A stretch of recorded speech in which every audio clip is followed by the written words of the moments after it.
ప్రార్థన చేసుకుందాం. మహాపరిశుద్ధుడా, ప్రేమ గల తండ్రి, దయగలనైనా ఒక మంచి పాటను ఆలోచిస్తుండగా మాకు కావలసిన జ్ఞానం వాక్కులను అనుగ్రహించండి. చెప్పబడుతున్న ప్రతి మాటనైనా పిల్లలు విని జాగ్రత్తగా ఆలోచించి ఉన్నతంగా మీ కొరకు బ్రతికే భాగ్యం ప్రతి సాక్షిమని కోరుకుంటున్నాను. ప్రార్థన మీ కుమారుడు మా రక్షకుడైన యేసుక్రీస్తు నామములో ప్రార్థించున్నాం తండ్రి, ఆమేన్.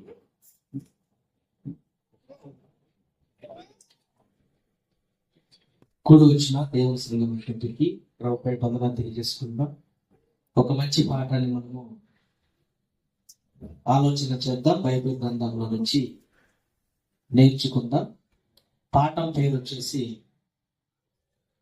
జ్ఞాని అయిన సొలొమోను సంపద. జ్ఞాని అయిన సొలొమోను సంపద అనే ఒక మంచి పాఠాన్ని మనము ఆలోచన చేద్దాం. బైబిల్ గ్రంథంలో నుంచి మనము నేర్చుకుందాం. సొలొమోను గారి గురించి మనకందరికీ తెలుసు. సొలొమోను గారి తండ్రి దావీదు గారు. దావీదు గారు బెత్షెబ అనే ఒక స్త్రీతో వెళ్ళినప్పుడు, తప్పు చేసినప్పుడు, ఆమె తర్వాత దావీదుకు కబురు అనిపిస్తుంది. ఇదిగో నేను నీ వలన నేను తల్లి కాబోతున్నాను, గర్భవతి కాబోతున్నాను అన్నప్పుడు దావీదుకి వర్తమానం తెలిసిన తర్వాత ఆలోచనలో పడ్డాడు. అయోమయంలోకి వెళ్ళిపోయాడు.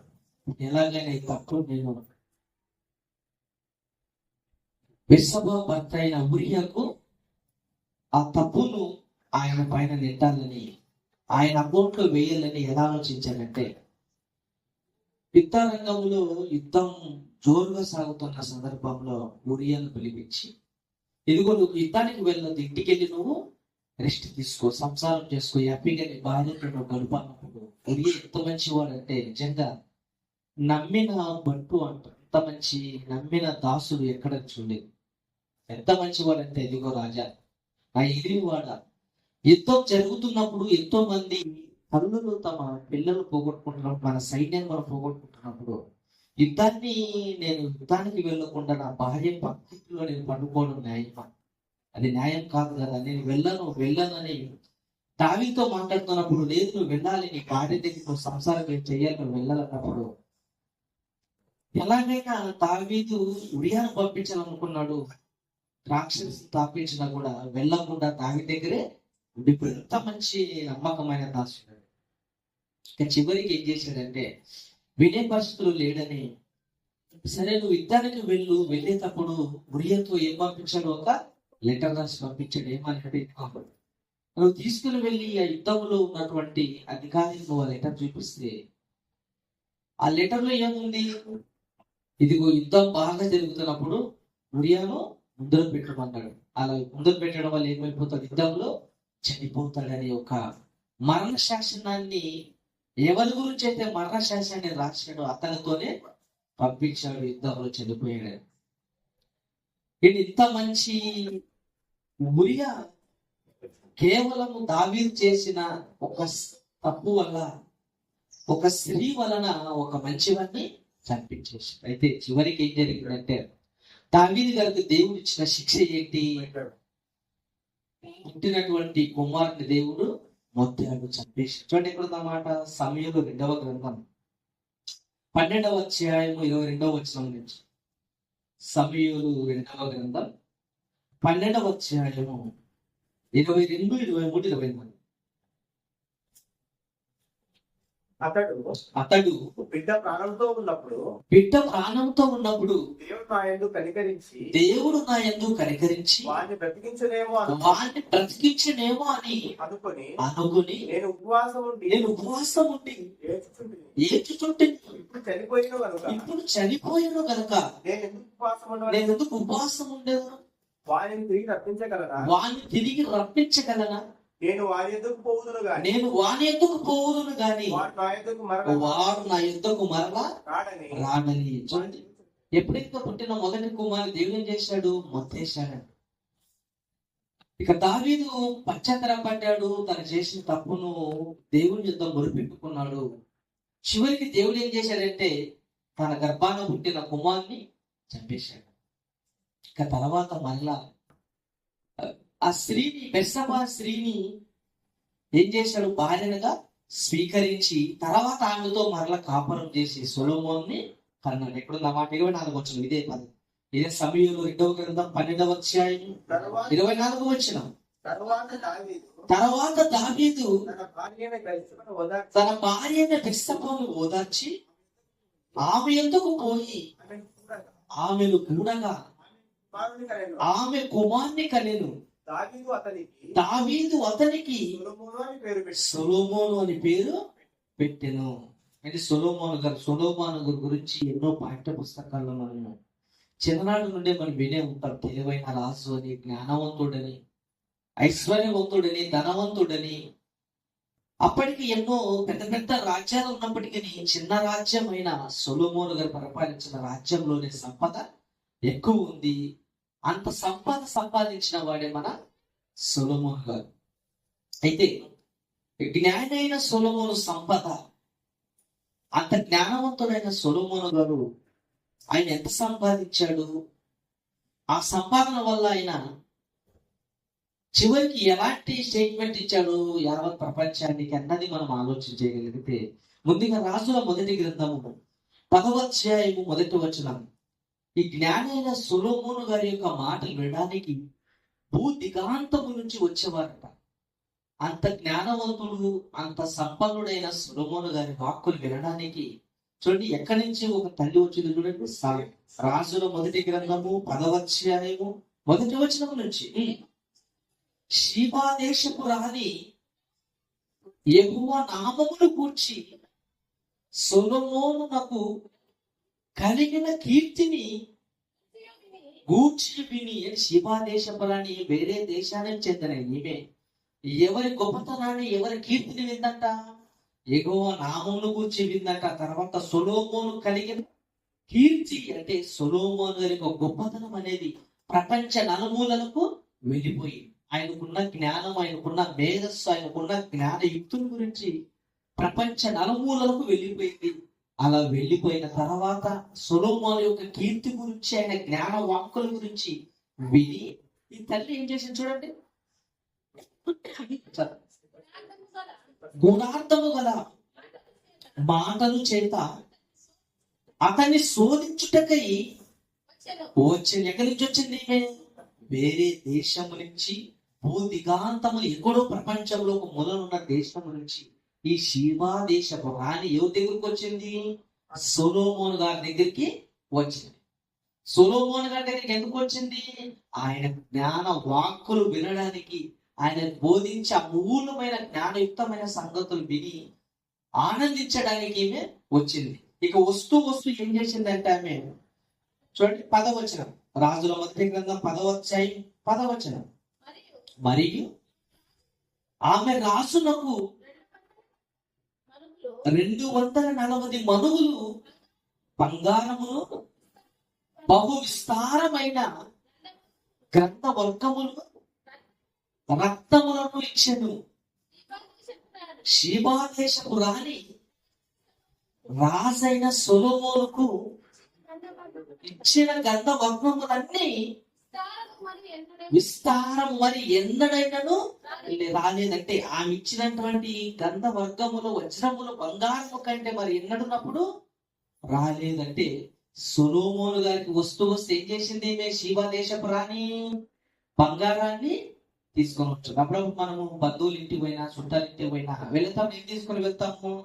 ఏదో ఫ్రూట్స్, పండ్లు లేదా స్వీట్ తీసుకొని మనము వెళ్తాం. కానీ షీబా దేశపు రాణి సొలొమోను గారి యుద్ధకు జ్ఞానవాక్తులు వినడానికి సొలొమోను గారి దగ్గరికి ఎంత బంగారం తీసుకొచ్చింది? 240 మనుగుల బంగారం. ఎంత తీసుకొచ్చింది? 240 మనుగుల బంగారం. అంటే 240 మనుగుల బంగారం అంటే ఒక మనుగు ఎంతంటే, ఒక మనుగు వచ్చేసి 8 సేనలు, 8 వీసలు, క్షమించండి. ఒక మనుగు వచ్చేసి 8 వీసలు. ఒక మనుగు వచ్చేసి 8 వీసలు. ఒక వీసా వచ్చేసి ఒక వీసా 5 కేజీలు, 5 షేర్లు. ఒక వీసా 5 చేరులు. ఇప్పుడు కాలంలో కేజీలు కొలుస్తాం, అప్పుడు కాలంలో ఏం కొలుస్తాం అంటే చేరుతో కొలిచేవాళ్ళం. ఏదైనా రైస్ నానబెట్టాలన్నా ఎవరికైనా అమ్మాలన్నా ఏం చేసేవాళ్ళంటే చేరుతో కొలిచేవాళ్ళం. కరెక్ట్ గా కేజీ ఉంటుంది అది. అంటే ఒక వీసా వచ్చేసి 5 చేరులు, అలాగే 5 కేజీలు. ఒక వీసా 5 కేజీలు అయినప్పుడు ఒక మనుగు వచ్చేసి ఎన్ని వీసాలు? 8 వీసాలు. అంటే ఒక మడుగు వచ్చేసి 8 వీసాలు అన్నప్పుడు 8 వీసాలు ఎంత? 40 కేజీలు. అంటే ఒక మనుగు 40 కేజీల బంగారు. రాసుకోండి, ఒక మనుగు వచ్చేసి 40 కేజీల బంగారు. ఇప్పుడు ఎన్ని మనుగుల బంగారు ఇచ్చింది సొలొమోను గారికి? 240 మనుగుల బంగారు. 240 మనుగుల బంగారు. అంటే ఒక మనుగు వచ్చేసి 40 కేజీల బంగారు అయినప్పుడు 240 మనుగుల బంగారు అంటే అప్పుడు ఎంత అవుతుంది? 240 ఇంటూ 40 కేజీల బంగారు అంటే ఎంత అవుతుంది అప్పుడు? 9600 కేజీల బంగారు. అంటే సొలొమోను గారికి ఎంత తీసుకొచ్చింది? 9600 కేజీల బంగారుని సొలొమోను గారి దగ్గరికి తీసుకొచ్చింది. అంటే సొలొమోను గారి సంపద ఎంత? ఆ ఒక ఆమె తెస్తేనే అన్ని కేజీల బంగారం తెచ్చింది. ఇక ఆయన దగ్గర ఎంతమంది వస్తారు? కొన్ని వందల మంది, కొన్ని వేల మంది ఆయన దగ్గరికి వచ్చేవాళ్ళు. అంటే వచ్చేటప్పుడు ఇంత బంగారం తెస్తున్నప్పుడు ఆయన దగ్గర ఎంత ఉంటుందని సంపదను ఆలోచించగలిగితే, ఆయన సంవత్సరం ఆదాయం ఎంత చూడగలిగితే 14వ వచనం. రాజుల మొదటి గ్రంథం 10వ అధ్యాయం 14వ వచనం. ఏటేటా సొలొమోనుకు వచ్చుతుంది. ఏటేటంటే సంవత్సరం ఆదాయం. సంవత్సరం అప్పుడు మనము రేషన్ కార్డు కానీ ఇన్కమ్ క్యాస్ట్ కానీ మనం అప్లై చేసుకునేటప్పుడు అడుగుతాం, నీకు ఈ సంవత్సర ఆదాయం ఎంత అంటాడు. అవి ఏం చెప్తాం? మన సంవత్సర ఆదాయం 50,000 అంటే 50,000 చెప్తాం, 60,000 40,000 చెప్తాం. లేదా జాబ్ చేసేవారైతే 1,00,000 2 లక్షలు 3 లక్షలు అని మనం మంత్లీ ప్లానింగ్ చెప్తాం. అలాగే సొలొమోను గారి యొక్క సంపద ఎంత అంట? ఏదైనా సొలొమోనుకు వచ్చిన బంగారము 1332 మనుగుల ఎత్తు. సంవత్సరానికి సొలొమోను గారికి వచ్చే సంపద, సంవత్సరానికి సొలొమోను గారికి వచ్చే బంగారం ఎంతంటే 1332 మనుగుల బంగారం. అంటే 1332 మనుగుల బంగారం. ఒక మనుగు బంగారం ఎంత చెప్పాం మనము? 40 కేజీల బంగారం. అంటే 1332 ఇంటూ 40 కేజీల బంగారం కొడితే ఎంత వస్తుంది? 53,280 కేజీల బంగారం. అంటే సొలొమోను గారి సంవత్సరానికి వచ్చే బంగారం ఎంత? 53,280 కేజీల బంగారము. ఏంటి బంగారం ఎంత వస్తాయి, వజ్రాలు ఎంత వస్తాయి, గంధకాలు ఎన్ని వస్తాయి ఆలోచన చేయగలిగితే మన దేవుని పిల్లరా, సొలొమోను గారి సంవత్సర ఆదాయం ఆలోచన చేస్తే కేజీల బంగారం, కేజీల బంగారం. అప్పుడప్పుడు మనం ఏదైనా ఒక చిన్న ముక్క పుడుకో లేదా చిన్న ఏదైనా ఒక పిల్లలకు చెవులు ఒక రింగు కొనడానికి మనం బంగారు షాప్కి వెళ్ళాం అనుకో, అది మహా అయితే 2-3 కాసుల కంటే ఎక్కువ ఉండదు. ఆ 2-3 కాసులకి పెద్ద బాక్స్ ఇస్తాడు. ఎంత ఇస్తాడు? పెద్ద బాక్స్. ఆ బాక్స్ మళ్ళీ జాగ్రత్తగా నువ్వు జాగ్రత్త పెట్టుకుంటే నువ్వు జాగ్రత్త పెట్టుకుంటుంది భార్య, నువ్వు జాగ్రత్త పెట్టుకుంటే భర్త నువ్వు జాగ్రత్త పెట్టుకోండి. ఒకవేళ పొరపాటున అది పోయింది అనుకో, ఆ రోజంతా యుద్ధమే. ఇంకా ఆ రోజంతా యుద్ధమే. మహా అయితే ఒక 10,000, 20,000, 30,000 రూపాయలు కలిగిన ఒక 2-3 కాసుల బంగారానికి మనం ఇంత ఆలోచిస్తాం. ఒక బర్త్డే ఫంక్షన్ అని ఒక పాపకి ఏదైనా ఒక రింగ్ గిఫ్ట్ ఇస్తే ఆ రింగ్ మీద అంతా ఫోకస్ అంతా ఎవరిపోయింటుంది, కెమెరామెన్ అంతా ఆ రింగ్ చూస్తాడు. గంట సేపు ఆ రింగ్ మీద ఫోకస్ పెడుతుంటాడు. మంచి యాంగిల్, ఆ యాంగిల్లో ఫోటో, ఈ యాంగిల్లో ఫోటో. చిన్న ముక్క ముడకనో లేకపోతే చిగురికునో లేకపోతే ఉగ్గరానికో కొన్ని కాసులు, 10 కాసులు 5 కాసులు బంగారానికే మనం ఇంత మురిసిపోతామే. కానీ సొలొమోను గారికి సంవత్సరానికి ఎంత ఆదాయం? 53,280 కేజీల బంగారు ఆయనకి సంవత్సరానికి వస్తూ ఉంది. అప్పటికి ఉన్నటువంటి అనేక రాజ్యాలు, అన్ని రాజ్యాల కంటే సొలొమోను గారి రాజ్యం బంగారంతో తూగిపోయింది. చిన్న రాజ్యమైన అన్ని దేశాల్లో మించిన బంగారం అంత ఎవరి దగ్గర ఉంది? సొలొమోను గారి దగ్గర ఉంది. అప్పుడప్పుడు మన వాళ్ళు ఏదైనా ఒక చెయ్యి కొనడం, ఒక బంగారు చెయ్యి, అప్పుడప్పుడు ఎలా చేస్తారు తెలుసు? చెయ్యి ఇలా అంటాడు, మెడపై చెయ్యి పెట్టి. ఎందుకు? చెయ్యి చూపించడానికి. ఇదిగో నా చెయ్యి చూడు, నా బంగారు చెయ్యి చూడని రుద్దుకుంటా బాగా ఉందంటాం. లేదంటే అప్పుడప్పుడు ఏదో ఉంగరం ఉందనుకో, మంచి ఉంగరం చెయ్యి ఇలా అనుకుంటున్నాడు, బా నవ్వుంది బ్రదర్, నవ్వుంది. ఎందుకు నవ్వుంది? నవ్వు కోసం కాదు, ఆ ఉంగరాన్ని చూపించడానికి. మన దగ్గర ఉండే ఒక ఉంగరానికో, ఒక నక్లెస్కో, ఒక చెయ్యినుకో మనం ఇంతగా కనపడాలి, చూపించాలని తాపత్రపడతాం కదా. అలా మళ్ళీ చెయ్యి చేసుకున్నప్పుడు బటన్ తీసి పెట్టుకుంటాం. ఎందుకు? కనపడడానికి ఇతరులకు. కానీ సొలొమోను గారికి వచ్చే ఆదాయం, ఆయన దగ్గర ఉన్న బంగారం ఆలోచించగలిగితే ఇన్ని మనువుల బంగారు, కేజీల బంగారు అయినా సంపద. ఎందుకు ఇంత బంగారాన్ని సంపాదించాడు? ఎక్కడి నుంచి వచ్చింది తెలియటంటే ఆయన దేవుడి ఒకే ఒక వరం ఏంటి? జ్ఞానం. ఆయన నీకు ఆయుష్ కావాలా, నీకు ధనము కావాలా, నీకు జ్ఞానము కావాలన్నప్పుడు ఆయన ఏం కోరుకున్నాడు? ప్రభా నాకు జ్ఞానాన్ని అనుగ్రహించు, నాకు జ్ఞానము ఒకటి ఉన్నప్పుడు దేవుడు ఏమిచ్చాడు ఆయన? చూడండి ఎక్కడుందన్నమాట, రాజుల మొదటి గ్రంథం 4వ అధ్యాయం 29వ వచనం. రాజుల మొదటి గ్రంథం 4వ అధ్యాయం 29వ వచనం. దేవుడు జ్ఞానమును బుద్ధిని వర్ణింప శక్యము గాని వివేచన గల మనస్సును సొలొమోనునకు దయచేసెను. చూడండి ఏమి ఇచ్చాడంట దేవుడు సొలొమోను గారికి? జ్ఞానాన్ని ఇచ్చాడు. ఆయన నాకు జ్ఞానాన్ని నువ్వు నీ ప్రజలు పరిపాలించడానికి నాకు ధనం అవసరం లేదు, నాకు ఆయుష్ అవసరం లేదు, నాకు ఏం కావాలా? నీ జ్ఞానం నాకు అనుగ్రహించినాను అన్నాడు. ఆ జ్ఞానాన్ని పొందుకున్నాడు కనుక అప్పుడు ఉన్నటువంటి సొలొమోను గారి కంటే ముందు కానీ, సొలొమోను గారి తర్వాత కానీ ఆయన పెంచిన జ్ఞానవంతుడు ఎవరు లేరు. అంత జ్ఞానవంతుడంటే, ఎంత జ్ఞానవంతుడంటే ఆయనకున్న మేధాశక్తి అమూల్యమైనది. అంత జ్ఞానం గలవాడు, అంత వివేకం గలవాడు. అందుకే ఆయన దగ్గరికి ఏమొచ్చేది? ఎవరో వచ్చేవాళ్ళు, ఆయన మాటలు వినడానికి వచ్చేవాళ్ళు, ఆయన జ్ఞానం తెలుసుకోవడానికి వచ్చేవాళ్ళు. వస్తూ ఎన్నో కిలోల బంగారు ఆయన దగ్గరికి తీసుకొని వచ్చేవాళ్ళు.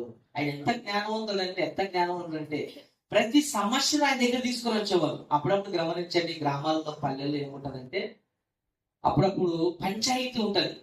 ఏదో ఒక కట్ట ఉంటది, కట్ట కింద పెద్దలు కూర్చొని పరిష్కరిస్తారా, ఏది నీ సమస్య ఏంది, నీ సమస్య ఏంది అంటారు. అంటే అది గ్రామాల్లో పరిష్కరించుకుంటారు సమస్య, ఊరి పెద్దల సమక్షం. అలాగే సొలొమోను గారి దగ్గర కూడా ఎన్నో సమస్యలు ఆయన దగ్గరికి వచ్చేవి. ఎలాంటి సమస్యలు అంటే ఒక సమస్య ఆయన దగ్గరికి వచ్చింది. రాజుల మొదటి గ్రంథము రాసుకున్న మాట 3వ అధ్యాయం 25, 26, 27 వచనాల్లో మనం చూడగలిగితే, ఇద్దరు తల్లులు ఉన్నారు. ఇద్దరు తల్లులకు ఇద్దరు కుమారులు పుట్టారు. అప్పుడు ఏం చేసిందంటే ఒక తల్లి నిద్రలో ఆ పిల్లవాని పైన పడి ఆ బిడ్డ చనిపోయాడు. ఉదయం లేచేసరికి ఆ బిడ్డ చనిపోయేసరికి ఏం చేసిందంటే ఆమె తన బిడ్డను కోల్పోయిన తర్వాత పక్కన ఉన్న బిడ్డను తీసుకొచ్చి తన పక్కింట్లో పండిపెట్టుకుంది, తన ఒళ్ళో పండిపెట్టుకునింది. అప్పుడు మన ఉదయం లేచి చూడగానే ఆ తల్లి, ఇదిగో నా బిడ్డ నాకు కనపడట్లేదు అనేసరికి వాదనకు గురయ్యి చివరికి ఆ సమస్యను ఎక్కడ తీసుకొని పోయినారు? సొలొమోను గారి దగ్గరికి తీసుకొని పోయారు. ఒక తల్లి ఏమో నా బిడ్డ ఉంటుంది, మరో తల్లి ఏమో నా బిడ్డ ఉంటుంది. ఎలాగైనా నా బిడ్డ నాకు కావాలని ఇరువురు కొట్లాడుకుంటున్నప్పుడు సొలొమోను ఏమో తీర్పిచ్చాడు, ఇదిగో మీరు ఇద్దరు ఉన్నారు, ఈ బిడ్డ మీకు కావాలి కదా, ఎవరో ఈ బిడ్డ, నువ్వేమో నా బిడ్డ అంటావు, నువ్వేమో నా బిడ్డ అంటావు. ఇదంతా కాదని ఆ బిడ్డను 2 భాగాలే చేయండి, ఇరువురు పంచుకోండి అన్నప్పుడు బిడ్డను కోల్పోయిన ఒక ఆమె ఏం చేసింది? తన పక్కన పనిపెట్టుకున్న బిడ్డ తల్లి ఏం చేసిందంటే 2 భాగాలు చేయమనేది. కానీ వాస్తవానికి నిజమైన తల్లి ఏం చేసింది?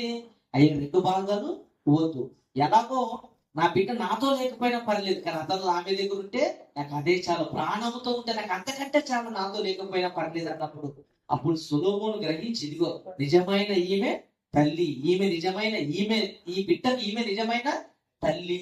ఆయన చివరికి తీర్పునిచ్చాడు. అంత గొప్ప మేధస్సు కలిగినటువంటి జ్ఞానవంతుడు సొలొమోను గారు. అంత జ్ఞాన వాక్కులు కలిగిన సొలొమోను గారు జీవితాన్ని మనం ఆలోచించగలిగితే ఆయన దగ్గర ధనాన్నే కదా, జీవితం కూడా ఎలా ఉందో చూడగలిగితే, రాజుల మొదటి గ్రంథం 11వ అధ్యాయం 3వ వచనం. రాజుల మొదటి గ్రంథం 11వ అధ్యాయం 3వ వచనం. అతనికి 700 మంది రాజకుమార్తెలు ఉండెను. ఎంతమంది అంట? 700 మంది రాజ కుమార్తెలు. అంటే సొలొమోను గారు 700 మందిని ఏం చేసుకున్నాడు? వివాహం చేసుకున్నాడు. అందులో వివాహం చేసుకున్న వాళ్ళు ఎవరు వాళ్ళంతా అంటే రాజకుమార్తెలు.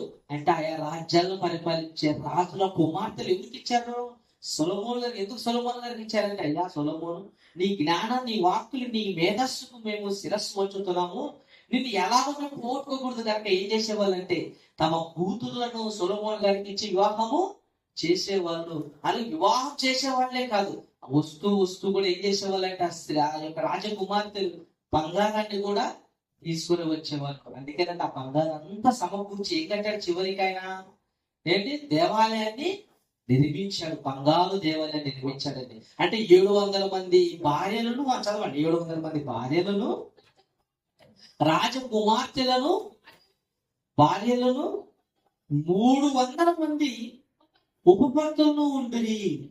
నేను ఎంతమంది ఉన్నారంట? 300 మంది ఉపపత్తులను ఉండిరి.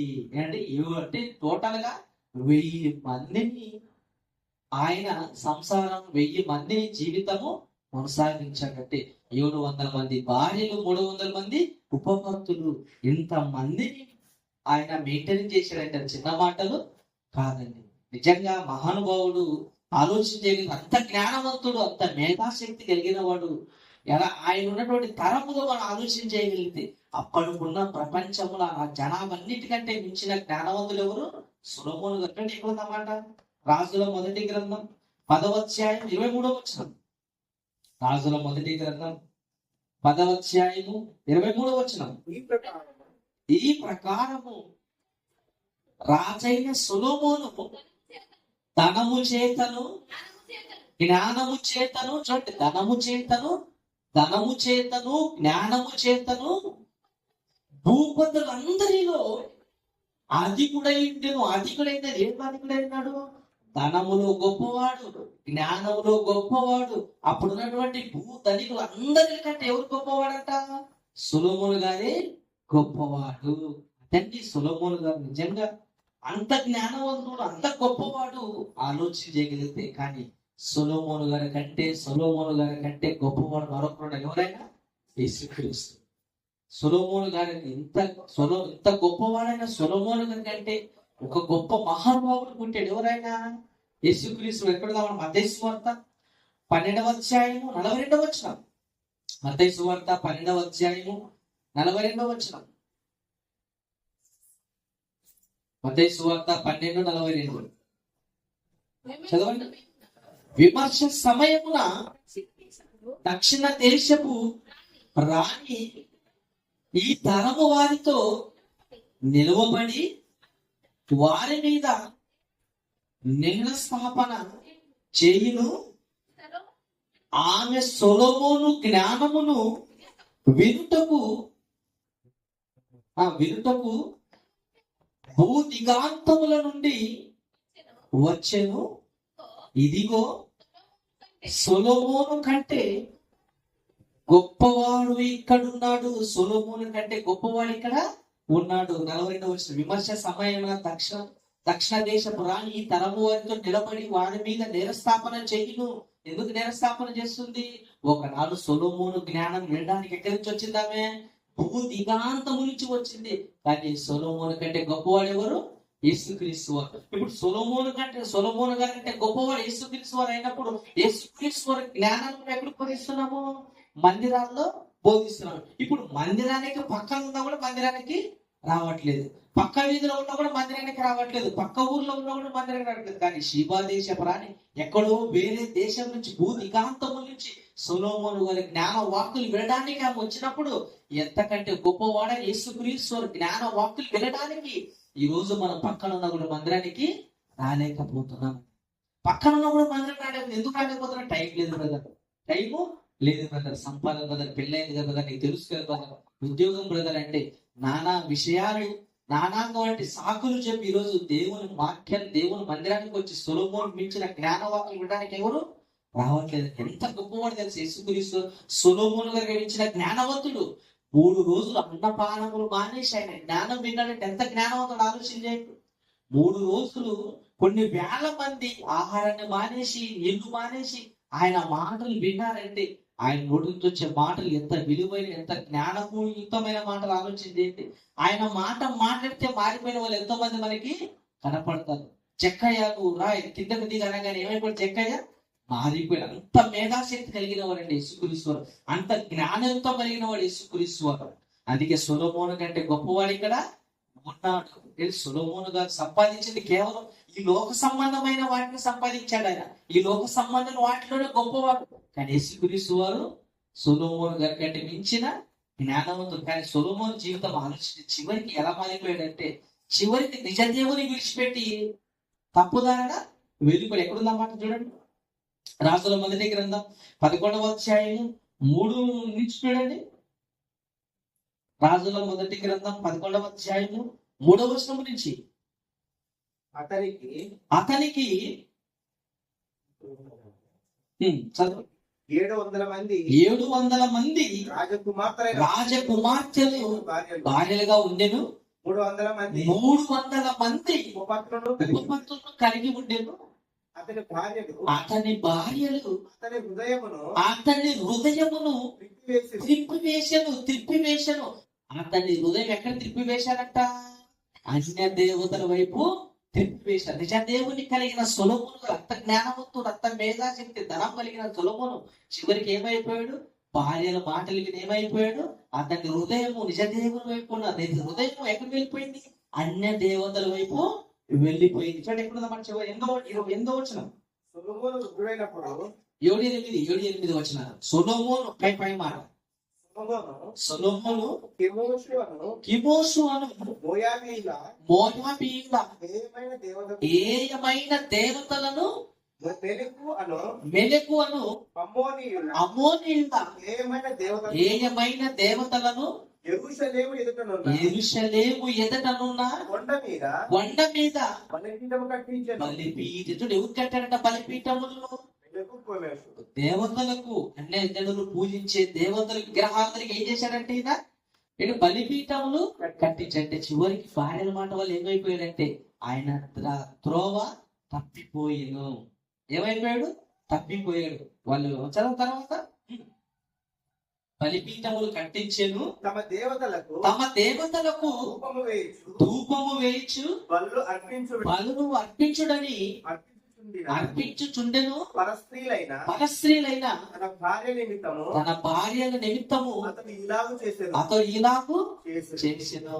చాలండి. అంటే సొలొమోను గారు అంత జ్ఞానం కలిగిన వాడు, అంత ధనం కలిగిన వాడు, అంత రాజైనప్పటికీ ఏమైపోయాడు? చివరికి నిజ దేవుని విడిచిపెట్టి ఏమంటే దేవతలను పూజించే సైడ్కి వెళ్ళిపోయి దేవాలయం కొండ మీద ఏం చేశాడు? దేవాలయం ఎదురు కొండ మీద బలులు ఏర్పాటు చేసి బలులను అర్పించేవాడు. చివరికి సొలొమోను గారు మరలా నిజ దేవుణ్ణి తెలుసుకొని దేవుని సైడ్ మళ్ళా తిరిగినప్పుడు ఆయన చివరిగా రాసిన పుస్తకం ఏంటి? ఏ పుస్తకం అంటే ప్రసంగి గ్రంథం. తర్వాత ప్రసంగి గ్రంథాన్ని రాసి ఏమన్నాడు? వ్యర్థము సమస్తము వ్యర్థము. అంటే చివరికి ఆయన అన్ని అనుభవించాడు. భార్య అనుభవించాడు, సమస్తాన్ని అనుభవించాడు. డబ్బు భయంకరంగా ఉంది, ధనం బాగుంది, బంగారు కోకొల్లలుగా ఉంది, అంత జ్ఞానవంతుడు. చివరికి ఏమైపోయాడు? ఈ భూమి మీద ఏది శాశ్వతము కాదు. నువ్వు ఎంత సంపాదించినా గాలికి పోరాడినట్లు పోరాడుతున్నారు కదా, దాని లాభమేమి లేదు అన్నాడు. అంటే అంత సంపాదించిన అంత చివరికి వ్యర్థం సమస్తము వ్యర్థము అనేసాడు. ఆయన అంత జ్ఞానవంతుడు, అంత మేధాశక్తి కలిగిన సొలొమోను జీవితంలో ఆయన సంపాదించిన సంపద చాలా గొప్పది. కానీ సొలొమోను గారి కంటే గొప్పవాడు, సొలొమోను గారి కంటే మేధాశక్తి, సొలొమోను కంటే ఉన్నతమైన అన్నింటిలో గొప్పవాడు ఎవరు? యేసుక్రీస్తు వారండి. ఆయన యేసుక్రీస్తు వారు ఎంత గొప్పవాడు చూడండి. కొలస్సీలకు రాసిన పత్రిక 2వ అధ్యాయం 3వ వచనం. కొలస్సీ పత్రిక 2వ అధ్యాయం 3వ వచనం. కొలస్సీ పత్రిక 2:3. బుద్ధి జ్ఞానములు సర్వ సంపదలు ఆయన యందే గుప్తములైనవి. ఏంటి? ఎవరు ఎందుకు గుప్తమైనవి అంట? బుద్ధి జ్ఞానము సర్వ సంపదలు ఎవరు ఎందుకు గుప్తమైనవి? యేసుక్రీస్తు వారి యందే గుప్తమైన. గుప్త నిదండి.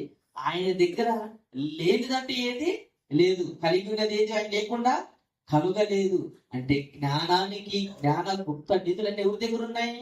యేసుక్రీస్తు వారు. నిజంగా సొలొమోను గారి కంటే గొప్పవాడు, జ్ఞానం కలిగిన వాడు, మేధాశక్తి కలిగిన వాడు, అంత గొప్పవాడు అంటే యేసుక్రీస్తు వారు. అంత గొప్పవాడు. చివరికి భూమి మీద ఆయన దగ్గర ఏమీ లేదు. కానీ పర సంబంధం ఇక్కడ భూమి మీద లోక సంబంధంగా ఆయన దగ్గర ఏమి లేవు. కానీ పర సంబంధంగా అన్నింటిలో గొప్పవాడు ఆయన. అన్నిట్లో సొలొమోను గారు భూమి మీద ధనం కలిగిన వాడు, భూమి మీద ఐశ్వర్యవంతుడు కలిగిన వాడు. కానీ యేసుక్రీస్తు వారు భూ సంబంధమైన ధనవంతుడు, భూ సంబంధమైన అధిపతి ఆయన కాదు. పర సంబంధమైన అధిపతి. నువ్వు రాజు అన్నప్పుడు ఆయన ఏమన్నా రౌండ్ నేను రాజునే అంటే యేసుక్రీస్తు వారు అంత గొప్పవాడేంటి, అంత ధనవంతుడేంటి, కేవలం మన కొరకు ఏమైపోయాడైనా దరిద్రుడుగా మారిపోయాడు. ఎక్కడుందన్నమాట చూడండి, కొరింథీయులకు రాసిన 2వ పత్రిక 8వ అధ్యాయము 9వ వచనం ముగించుకుందాం. కొరింథీయులకు రాసిన 2వ పత్రిక 8వ అధ్యాయం 9వ వచనం. మీరు మన ప్రభు అయిన యేసుక్రీస్తు కృపను ఎరుగుదురు కానీ ఆయన ధనవంతుడు. చూడండి, ఆయన ధనవంతుడై ఎవరు? యేసుక్రీస్తు ధనవంతుడై ఉండి మీరు తన దారిద్ర్యమును వలన ధనవంతులు కావాలని మీ నిమిత్తము దరిద్రుడైన. ఎవరు ధనవంతులు కావాలని? మనము ధనవంతులు కావాలని. ఆయన ఏమని? మన నిమిత్తము ధనవంతుడైంది, మన నిమిత్తము దరిద్రుడు ఆయన. ఆయన ధనమని కానీ భూమి మీద సంపాదించే, భూమి మీద ఉండే ధనైశ్వర్యములు కాదండి, పర సంబంధమైన దానిలో యేసుక్రీస్తు వారు గొప్పవాడు. మనం అంతకంటే గొప్పవాళ్ళుగా, సొలొమోను గారి కంటే గొప్పవాళ్ళుగా, సొలొమోను గారి కంటే మించిన జ్ఞానాన్ని, క్రీస్తు జ్ఞానాన్ని కలిగిన వాళ్ళుగా మనము జీవించాలి. సొలొమోను గారికి ఉన్న జ్ఞానం లోక సంబంధమైనది, నాశనం అయిపోయేది, వదిలిపెట్టేది ఏంటి. కానీ యేసుక్రీస్తు వారు ఇచ్చే జ్ఞానవాకులు, యేసుక్రీస్తు వారు ఇచ్చే సంపద ఈ లోక సంబంధమైనది కాదు. నేను మీ కొరకు స్థలము సిద్ధపరచుటకు వెళ్తాను అంటే ఈ లోకంలో స్థలమైన ఏమైనా నాశనం అవుతుంది కానీ సంబంధమైనది ఉన్న స్థలాలు నాశనము అవ్వవు. కనుక యేసుక్రీస్తు మనకి ఇచ్చింది జ్ఞానవాకులు ఇచ్చాడు. మన సంబంధమైన నాశనం లేని పరలోకాన్ని మీకు నేను ఇస్తానన్నాడు. అదండి ఈ సొలొమోను గారంటే గొప్పవాడు. సొలొమోను గారి కంటే మించిన సంపద కలిగిన వాడే యేసుక్రీస్తు వారు. నాశనము కానిది మనకి ఇస్తానన్నాడు, అదే పరలోకం. నాశనము కానిది, అన్నిటికంటే మించిన జ్ఞానాన్ని మీకు నేను ఇస్తానన్నాడు. నేను నిజంగా ఈరోజు యేసుక్రీస్తు వారు కలిగిన మనం 60 పుస్తకం రాయబడిన ప్రతి మాట జ్ఞాన వాక్కులు ధనము కంటే విలువైనది, ఐశ్వర్యము కంటే విలువైనది. ఈరోజు ధనము కంటే జ్ఞానము చాలా గొప్పదండి. ధనము కంటే జ్ఞానం చాలా గొప్పది.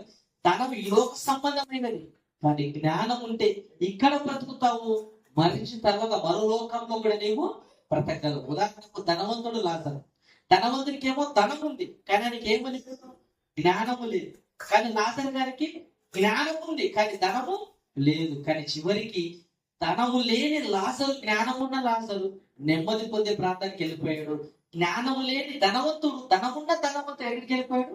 వేదనకరమైన స్థలానికి వెళ్ళిపోయాడు. మన దగ్గర ధనము లేకపోయినా పర్లేదు, ఐశ్వర్యం లేకపోయినా పర్లేదు, బంగారం లేకపోయినా పర్లేదు, కానీ మనకి ఏముండాలి? జ్ఞానం ఉండాలి. దేవుని మాటలు మనలో ఉంటే ఈ లోక సంబంధంగా ఉన్న ధనవంతుల్లో ఉన్న ముఖేష్ అంబానీ కంటే మనము గొప్పవాళ్ళం. ధనవంతులు అందరికంటే గొప్పవాళ్ళం అండి. జ్ఞానం ఇచ్చిన ధనం ఏ పార్టీది? ధనము కంటే, ఐశ్వర్యం కంటే జ్ఞానము చాలా గొప్పది. అందుకే అన్నాడు, ఏమన్నాడు తెలుసా హోషేయ గ్రంథంలో? ఈ జ్ఞానాన్ని సంపాదించి జ్ఞానాన్ని, దేవుడు కూర్చిన జ్ఞానాన్ని సంపాదించుకోమన్నాడు. అంటే సంపద కంటే ఏది గొప్పది? జ్ఞానము గొప్పది. సంపద కంటే జ్ఞానము గొప్పది.